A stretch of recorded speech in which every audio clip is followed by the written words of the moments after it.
नाम है रामेश्वरी पालकर और मैं छत्तीसगढ़ सूरजपुर जिला भटगांव की रहने वाली हूँ। लगभग इस 11-12 के बीच में एक आदमी आए थे, कमल बंजारी जिनका नाम है। वो अभी नवरात्र चल रहे थे, घर में पूजा पाठ करती हूँ। मेरे हस्बैंड अभी पीना उना खाना कुछ भी नहीं कर रहे हैं। तो फिर क्या किए कि उनको ज़बरदस्ती ले गए और उधर से ले जा कर के पिला खिला के 1.5-2 घंटे में जब घर आइए तो बहुत गाली गलौज करने लगे, बहुत ज़्यादा गाली गलौज। फिर अगर मैं 2 मिनट भी और उनके सामने अगर खड़ी रही रहती ना तो मेरे को मार रहते। मैं अपना जान बचा कर भागी और जाके दूर यहाँ पे दुर्गा मंदिर पास में है, वहीं पर बैठी थी और मैं कॉल करी। पहले तो मैं अपने जेठ के पास, यहाँ पे जो पास में उनका घर, उनके पास कॉल की, लेकिन उनका नंबर नहीं लग रहा था, लग ही नहीं रहा था उनका कॉल, वरना वो तुरंत आ गए होते। फिर मैं क्या की कि 181 में महिला हेल्पलाइन में कॉल की। इसके बाद वहाँ से मेरा कॉल तुरंत रिसीव किया गया और फिर मैं वहाँ से मैं बताई अपना प्रॉब्लम कि ऐसे बात है मैडम। तो वो बोले ठीक है, आप चिंता मत कीजिए, अब जहाँ पे हो आप वहीं पे रहिए, अभी घर मत जाइएगा। मैं बोलती हूँ जल्दी कीजिए, मेरा छोटा सा बच्चा भी है, उनके साथ भी वो कुछ मत करे मारपीट, क्योंकि नशे में है। और एक और आदमी था, वो भी ऐसे ही कर रहे थे, उसके जो कमल बंजारे नाम उनका है, वो भी ऐसे ही कर रहे थे। मैं बहुत डर गई थी। एक तो मेरा पति पिया हुआ, ये भी गाली गलौज मारपीट में उतर आए हैं, और वो भी उस आदमी का क्या भरोसा, उसको तो मैं जानती भी नहीं हूँ। इसके बाद वहाँ से तुरंत पुलिस में कॉल किया गया। वहाँ फिर बोले कि ठीक है आ रहे हैं। लगभग 15 मिनट में कॉल लगा पुलिस में उनका।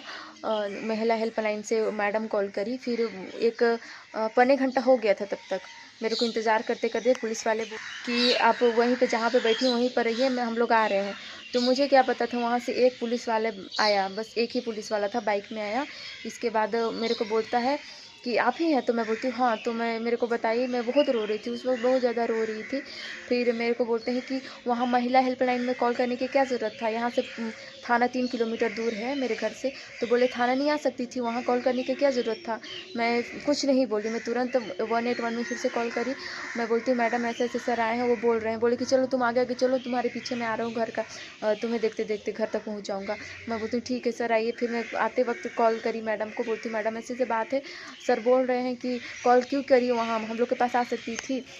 मैं घर आ गई। फिर पीछे से वो जो सर एक पुलिस वाले थे, सदा हवलदार कुछ थे, वो आ गए।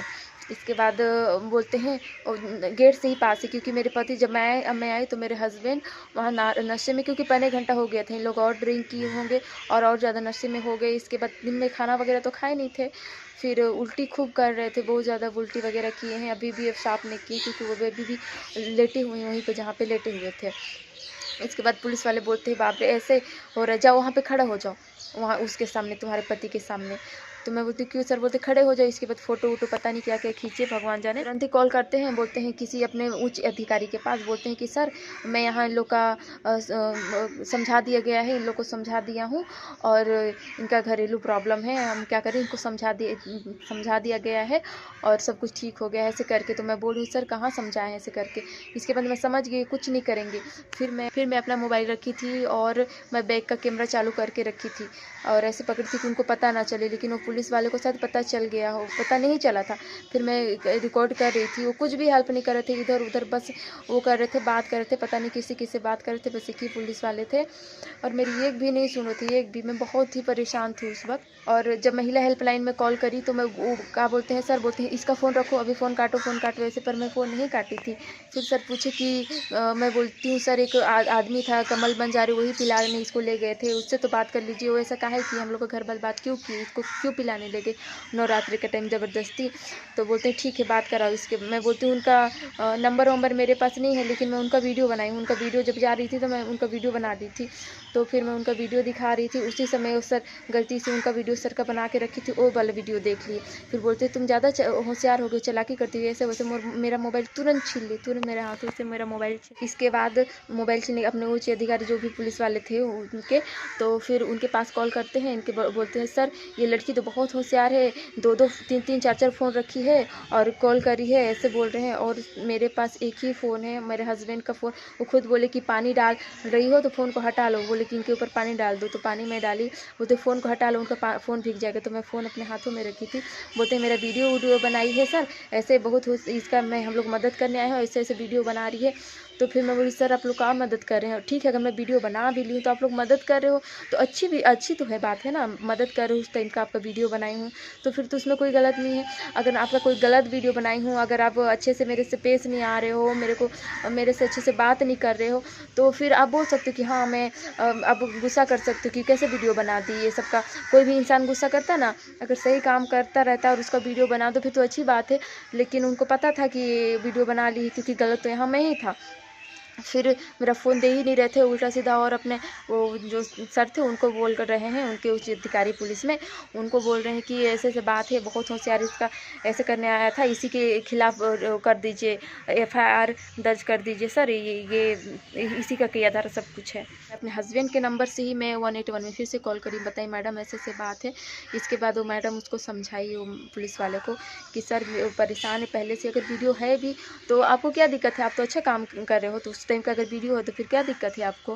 फिर नहीं तो फिर फ़ोन काट गया। इसके बाद मेरे हस्बैंड का फ़ोन ले लिए, मेरा भी, और कोई भी नहीं था उस वक्त। इसके बाद मेरे से ज़बरदस्ती वीडियो डिलीट कराया गया, मैं वीडियो डिलीट कर दी। तब मेरा फ़ोन ले जाके दिए, मैं हाथ पर जो रही थी, किड़किड़ा रही थी मैं और रो रही थी, लेकिन एक भी नहीं सुन रहे थे। वीडियो डिलीट की, इसके बाद मोबाइल दे दिए मुझे और बोले कि अब से ऐसा करोगी ना तो तुम समझ लो सर पता नहीं टीआई नहीं थे, पता नहीं क्या थे, मुझे नहीं पता, उन लोग का मैं नाम भी नहीं पढ़ पाई।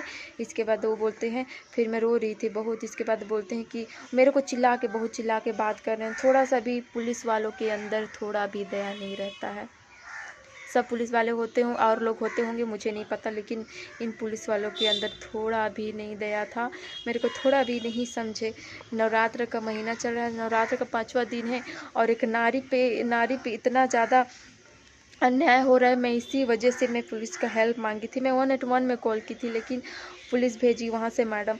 मैं नहीं चाह रही थी कि पुलिस वाले आए, फिर आए तो देख लीजिए ऐसा हुआ। अपना लड़ाई स्वयं लड़ना है मुझे।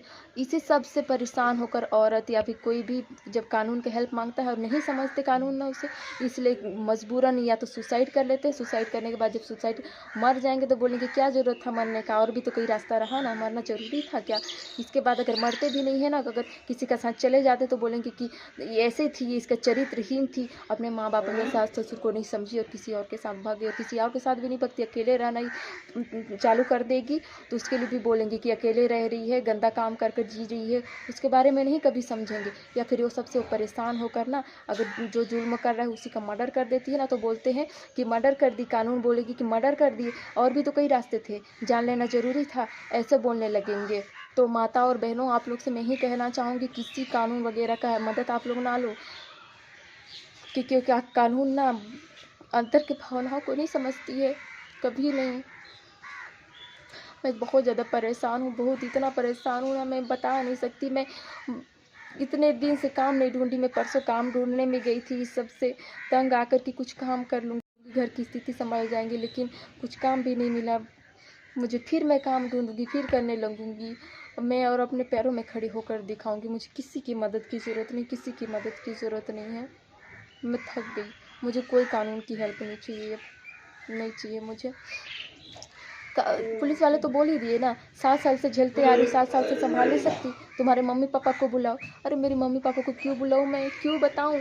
7 साल से उन लोग परेशान है, अभी नवरात्र का पावन महीना चल रहा है, उन लोग पूजा पाठ में है, ऐसे उल्टी करे, दारू पी के ऐसे नाटक करे, वो सब मैं उनको झेलवाऊँ। मैं पूजा पाठ वाले इंसान है, मैं अपने मम्मी पापा को परेशान नहीं कर सकती। मैं बोली मेरे सास ससुर के पास कॉल करो, किए थे मेरे देवर के पास कॉल, मेरे देवर बोले हम लोग कुछ नहीं कर सकते इस मामले में। मेरे सास ससुर से बात भी नहीं कराए, वो लोग कभी बात करके नहीं पूछते कैसे हो, क्या हो, मर गए हो या जिंदा हो, नहीं पूछते। ऐसे मेरे ससुराल वाले हैं। मैं 7 साल से झेलते आ रही हूँ, क्यों, क्योंकि मेरा बेटा, मेरा टाइगर के दिल में छेद था, इसीलिए मैं झेलते आ रही हूँ।